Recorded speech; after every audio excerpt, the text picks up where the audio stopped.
Hey, I'm Bryan Fenley, and I'm a broadcaster for Fox Sports Radio and Tennis Channel, and also love to call golf. You have reached this conversation platform as I bring on guests working in sports media. My guest today is Tim Killian.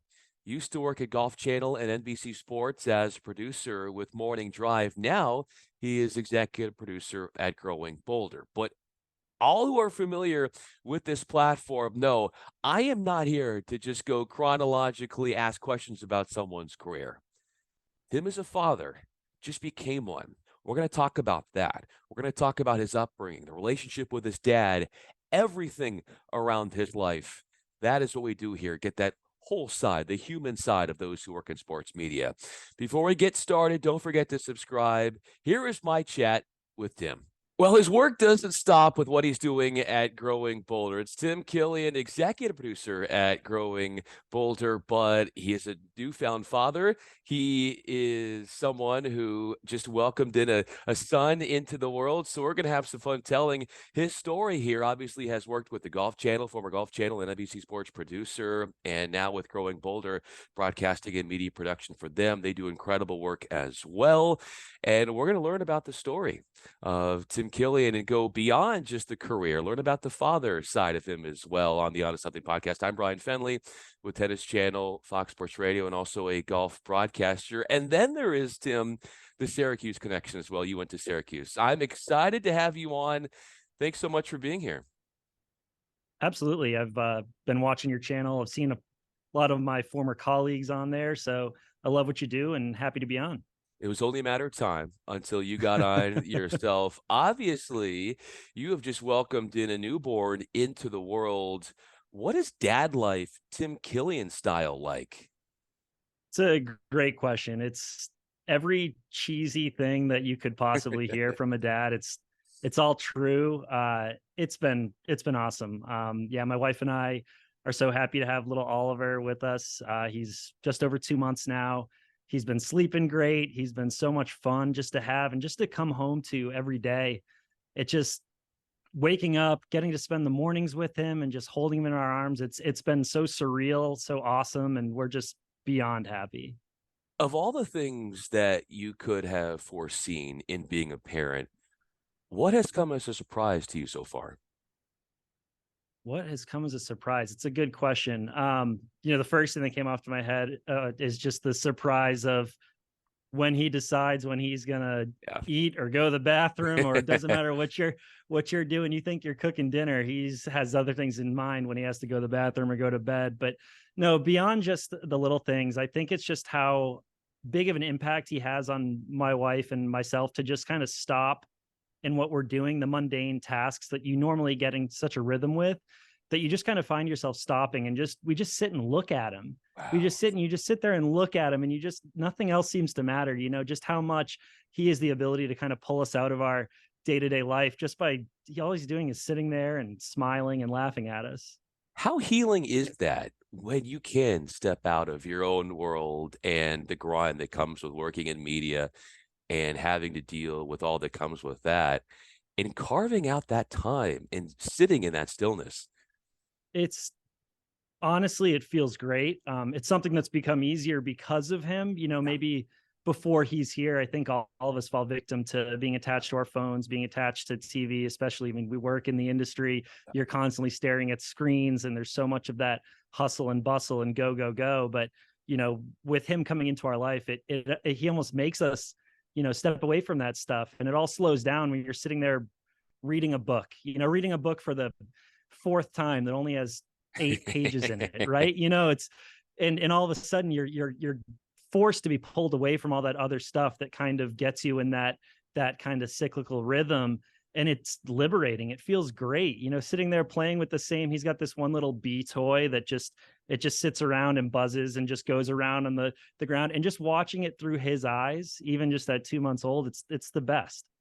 What do you want one day for him to tell you as far as the way you parented him? I know it's so early in the game, but the impact, the impression that you want to have on him, what do you want him to tell you when he gets to that age where he can start talking and he can tell you, the role that you've played in his life? What would resonate the best with you from something he could say about the way in which you helped raise him?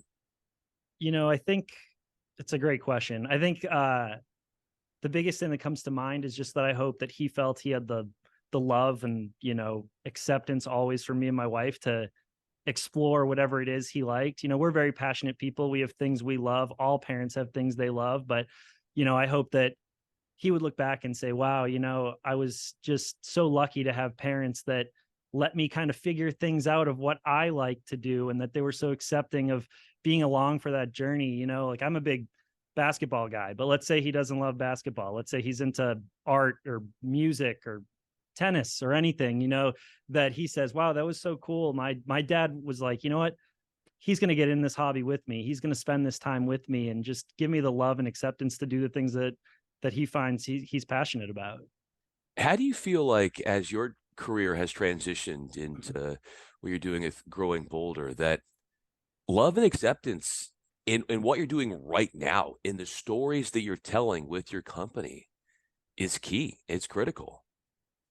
It really is. It all stems from the top down. And our founder and CEO, Mark Middleton, had this vision that everyone else out there is telling these, stories of people who are 50 plus in this one light, right? It's really pretty ageist. You look what other people are saying about people as they get older. A lot, it's in every movie, every commercial, everywhere, that once you hit 60, 70, 80, it's all the stereotypical people withdrawing from life. And, you sit on the couch, maybe you play golf, which, I do love golf, but it's all these stories of this is the one way that retirement's going to go. Right. And so at Growing Bolder, we've had the ability to just go and tell these stories of older adults who are, it's not just accepting, that they're growing older, they're leaning into life. Life becomes more as you age, you become more of who you are. And it's a time to pursue your passions and really do the things that you really love and want to do. It's a time for you to take advantage of. And so, being at Growing Bolder, it's just been a blessing to meet all these people. The term that, we use, it's, was coined long before I was here, is ordinary people living extraordinary lives. We're out there just meeting everyday people. They're not always celebrities and sports stars and things like that, but it's people that are out there just living their life all the way to the end, no matter what age they are. Ordinary people with extraordinary stories. Absolutely. And they're doing extraordinary things.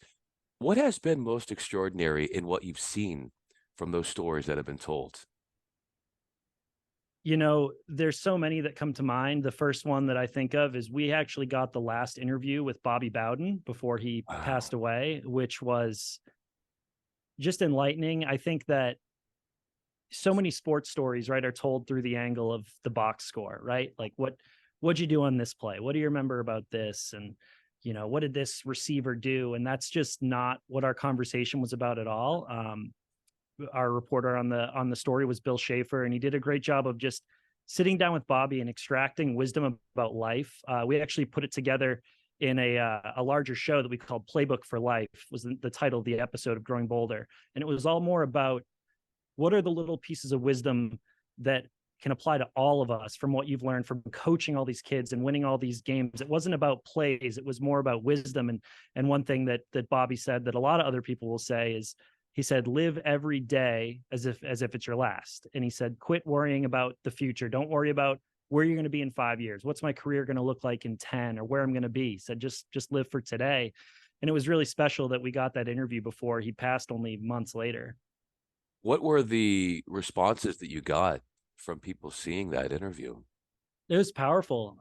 You see it on social media, everyone saying how much, Bobby was just someone in sports that I think was transcendent in a lot of ways. He touched a lot of lives and was just a really great example of, how to be a leader in the right way that probably a lot of coaches today still can look back on. So it was cool seeing a lot of like Florida State alums respond and how much it meant to hear those words. But even broader than that, we just heard from people who had no idea even who Bobby was, right? Like these people who might not really follow sports, but they see his words and they, we put them on a meme, we put the quotes up and they see that. And it's just a reminder to these people that, yeah, you should live every day as if it's your last, and do the things that you want to do all the way to the end. Don't stop now. It's certainly the case for you. You're not stopping now. You're growing and your company is growing. Your family is growing. But if we were to backtrack a little bit in your life and just coming out of Syracuse and try to figure out what's next for you, I know there was this sort of divergent path, whether you go on air or whether you go with the Golf Channel. You've said you made the best decision in going with Golf Channel. How did you come to that decision? And what was your self-talk like when you knew that your life was coming at a crossroads right there? I can remember being back in that position. Syracuse is obviously a phenomenal school. I can't say enough great things about it. But I remember being in that position and really leaning on what I think is a strength that a lot of us in the industry have to have, which is self-awareness. And so I look around and there are some of these classmates of mine who are just so good at what they do.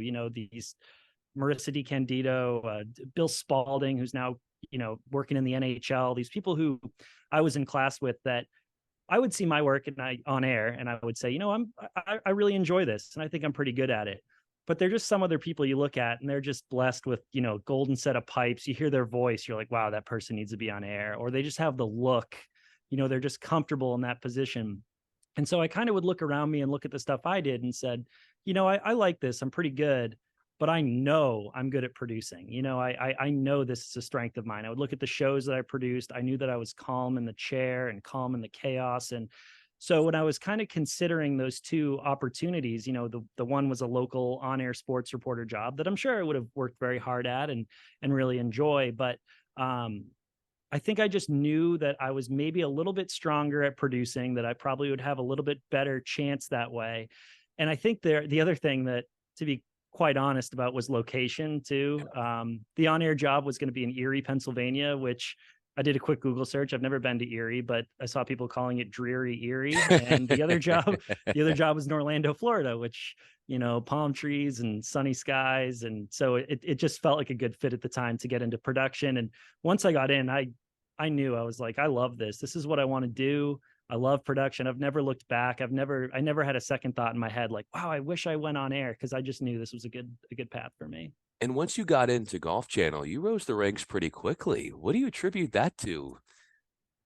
I think I did work very hard. I'm a very hard worker.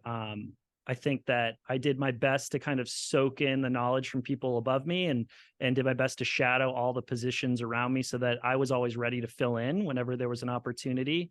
There certainly was a little bit of luck involved, in the sense that it always felt like when I had done enough where I was like, I'm probably ready for a promotion now, someone above me would happen to take another job to go to ESPN or go up to Stamford, Connecticut, or wherever it was, that, I did have some luck on my side. But I think if I had to point to just one thing, I think my attitude, what I hope is what kind of got me to where I am. There's a book, it's actually based off a common folk tale called The Coffee Bean, that's written by John Gordon. I don't know if you're familiar with it.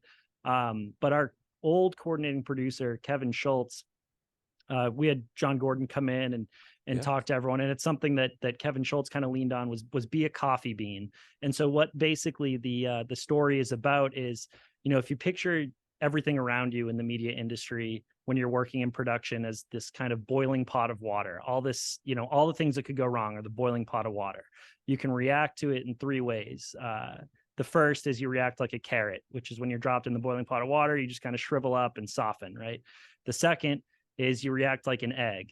You drop the egg in the boiling pot of water, which is this chaotic control room, and you harden. You become this mean, cursing, just hard person no one wants to be around.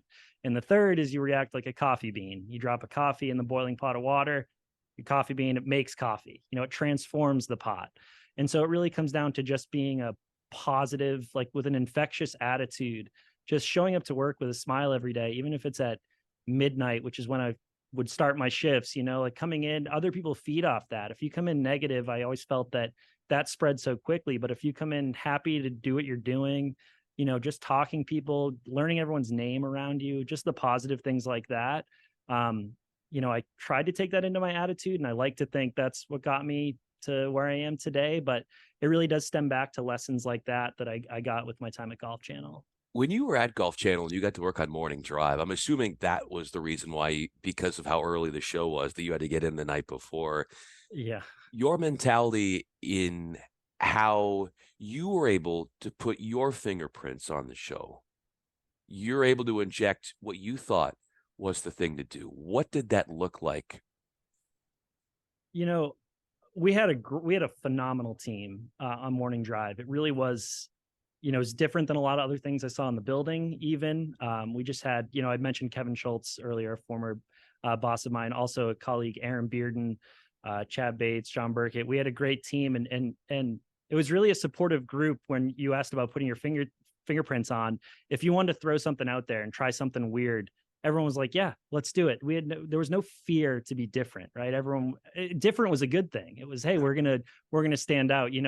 We're an early morning show. We may not be the flagship program that's on later in the day type of thing. So if we can do something that's a little different, whether it's hopping on a social media trend or putting our hosts outside sitting in a tree to talk about a segment, or it's little things like that where we'd even think, Jason Day one time hit a shot out of a cactus, I remember specifically.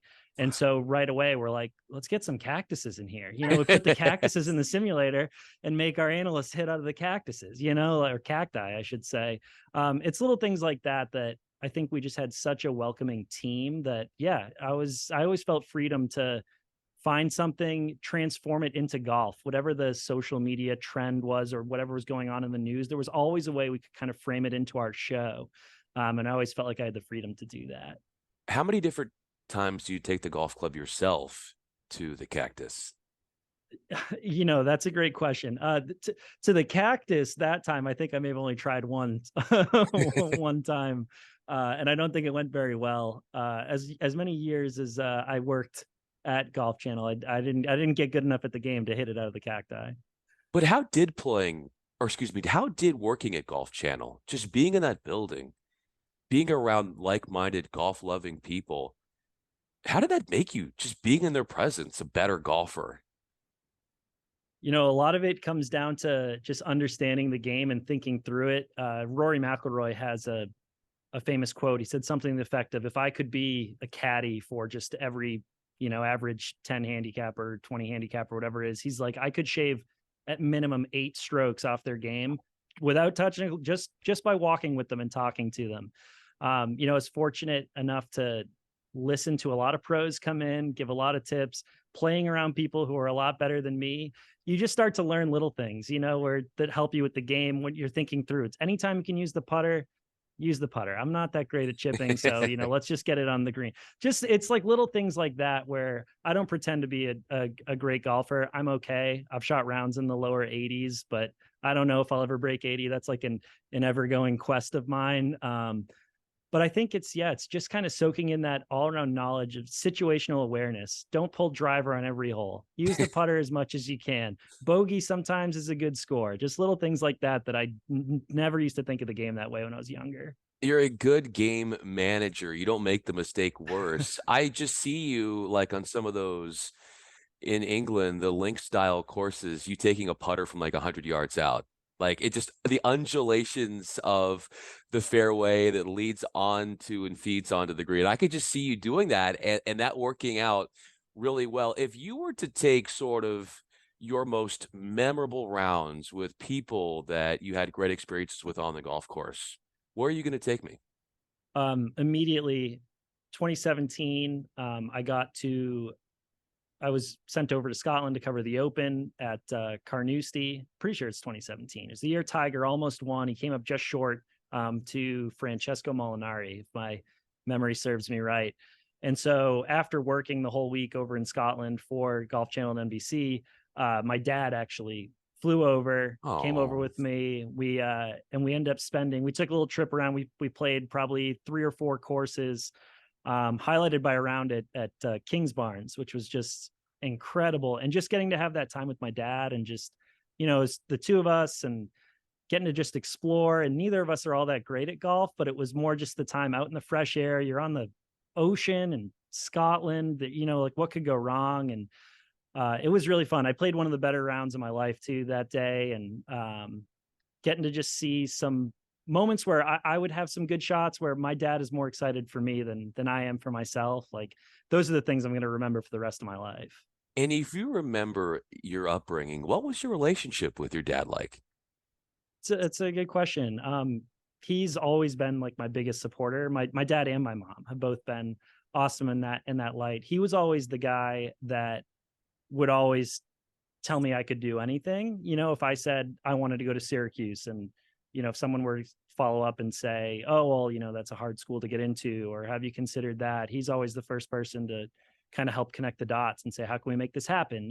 I can't tell you how many road trips we took back and forth from Boston to Syracuse when I was even deciding, and those late night drives I'll always remember. But yeah, he's always been someone who was the coach of all my teams, never put pressure on me, even if I was a decent athlete from a small town. There weren't all that many kids, but he was the one who would, we'd be going into park and rec town games on the weekend. And I'd be so, just like, I want to win so bad because I'm just young and don't really know. And so we get there, and my dad would look at the shortest kid on the team and he'd say, "You know what? You're taking the jump ball today." And so I'd look at him and be like, how are we going to win this game? To him, it wasn't about winning the game. It was about making sure everyone had fun and helping put all that stuff in perspective. And, sometimes he'd laugh afterwards and be like, "Honestly, also, I wanted to get home to mow the lawn today too. So I don't want this game going to overtime." But yeah, I think it just comes down to, support, always encouraging me and helping make sure that I had fun along the way, not take myself too seriously and put things in perspective. All of those things you just said, not taking yourself too seriously, having fun along the way, encouraging you. What does that look not like as we transition from your dad to your wife, and what she does in that space that's a little bit different than your dad? I mean, my wife Emma is a mental health counselor. She is the most, supportive, encouraging, best teammate I could ever ask for. She actually texted me right before doing this, and we're just having fun, just chit chatting. But she's so cognizant of everything I'm doing. Always, she texts me, is like, "Good luck, you're gonna do great. I can't Oh, wait to watch it." Yeah, she's my best friend. We've traveled the world together and done so many cool things. And even when I was kind of in that time between jobs, when I'd worked for 8 or 9 years with Golf Channel, and prior to coming to Growing Boulder, there was like a 3 month period where I wasn't sure what my next step was going to be. There were some job offers and things that we kind of considered together, but that's kind of an unsettling time, I think, probably for someone, whether it's a husband or wife in that shoes, when your partner is kind of going through a career change and doesn't know what's going to happen next. Our life could have been uprooted, and we could have gone to Connecticut, or we are considering moving to Ponte Vedra. And so throughout that whole process, she was just incredibly poised and, just supportive and willing to work through that problem with me, like talk through what's best for us, what's best for our life. And, we never panicked, and it just went so much smoother because I had her in my corner for sure. how do you improve her mental health by being in her life? I like to think that, I bring a little more positivity, and, Yes. like she's very level headed and can see both sides of the coin. She can see the positive, she can see the negative, and kind of talk through things maybe a little more, where things actually are. And I probably live a little up here in the clouds a little too much sometimes, but I think there are probably, sometimes when things maybe are tough, that I like to think that I help her see things from a brighter perspective. Even if it isn't always that way in truth, I think it's healthy to try to look for the bright side a lot of times. I'll leave you with this. Tim Killian is with me. I'm Bryan Fenley. In seeing the bright side of things, you said that you and your wife have loved to travel and see the world. What have you gone out and seen that has changed your life? Wow. We've seen a lot. We've been very lucky. We did take so we've taken trips to Italy. I'm going to go to think about Paris though. I was lucky enough to be sent to actually cover an event in Paris what Emma came along with me to. And, we saw the Eiffel Tower and, all the good stuff. But what I think about is she came with me to this chateau in the French countryside. And so we were covering this event. It was similar to the Wounded Warrior Project, where it's these wounded amputee soldiers, and they paired them up with European college golfers and some high school age golfers. And so they had them on this course. And so Emma and I got to go and stay in this chateau with these warriors, these soldiers and these college students, and kind of see them, firsthand playing golf together. But really it's about so much more than that, for younger students. It actually doesn't matter what age you are, if you're a younger student, or even in our perspective as just guests who got to witness this kind of cool event come together, where this life experience changing hands between these two different groups. And it was a really cool thing that we got to be a part of, aside from getting to experience, French culture and all the great things of being over in France too. In listening to you say that, as we wrap up this conversation, there is this deep empathetic side to you that came across in that example. It comes across in your work now and what you do with Growing Bolder. And I hope and I know came across in this conversation. Tim Killian, executive producer at Growing Bolder, formerly of Golf Channel, NBC Sports, was a producer. They're a diehard Boston Celtics fan as well, a new father. I'm Bryan Fenley with Tennis Channel, do some golf broadcasting and with Fox Sports Radio. Tim, thank you so much for taking us into your life in ways that go beyond work, because truthfully, you've got more than one job. We started out this chat talking about you being a dad, and that's got to be way up there in the priority list right now. Oh, it's the top. And, I can't wait till this day's over. I can go home and see the little guy.